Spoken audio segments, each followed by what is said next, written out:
Dengar nasihat orang yang dah capai kejayaan apa yang tuan-tuan nak capai.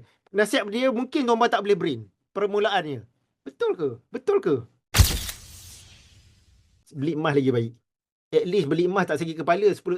Setiap tahun 10% harga emas secara average naik.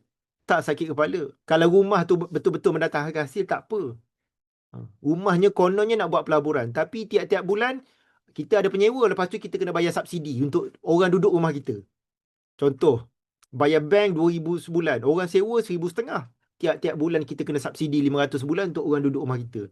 Tak apa, satu hari nanti rumah tu milik kita juga. Satu hari nanti tu bila. Okay? Kena buat kira-kira tuan-puan. Kena buat kira-kira. Pelaburan kena buat kira-kira. Saya tak beli rumah yang saya nak kena subsidi orang duduk rumah saya.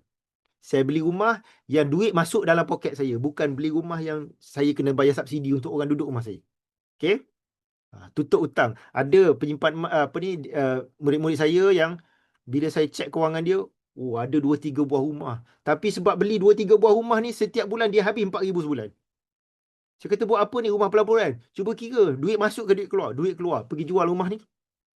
Dia jual semua, tak payah melabur, duit dia boleh buat saving 4,000 sebulan. Lepas tu sebab jual rumah dapat cash out. Mungkin 100,000 gitu.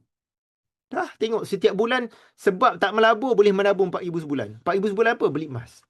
Kalau beli rumah tu boleh dapat 4,000 sebulan, tak apa. Ni sebab beli rumah tu duit keluar 4,000 sebulan. Okay? Tuan-puan, bila nak dapat nasihat ni, tuan-puan, semua nasihat pun betul. Tapi tuan-puan kena ingat, betul untuk dapat sebagaimana orang yang bagi nasihat. Sebagai contoh, tuan-puan dengar nasihat. Kena beli rumah.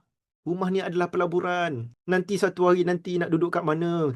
Kalau kita tak beli rumah, nanti tak ada berteduh. Merempat tepi jalan ke? Tuan-puan, saya tak pakai nasihat. Saya nak beli rumah pelaburan, saya kena kira. Ikut nasihat macam tu. Betul tuan-puan. Tapi nanti tapi cuba tengok orang yang bagi nasihat kewangan dia macam mana. Oh, dia pun pokai juga. Hati-hati ambil nasihat tu. Dengar nasihat orang yang dah capai kejayaan apa yang tuan-puan nak capai. Nasihat dia mungkin tuan-puan tak boleh brain permulaannya. Betul ke? Betul ke? Lama-lama, patutlah dia nasihat macam ni. Patutlah dia nasihat macam ni. Contoh tuan-puan, bila saya punya speech, saya cakap, ramai jutawan menyewa.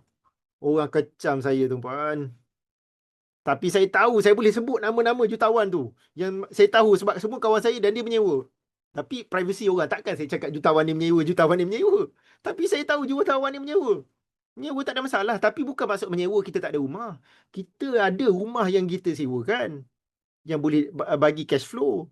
Boleh bagi income. Kita sewalah tempat mana yang kita suka sesuai untuk kerjaya kita. Rumah ni saya menyewa lagi tuan-tuan.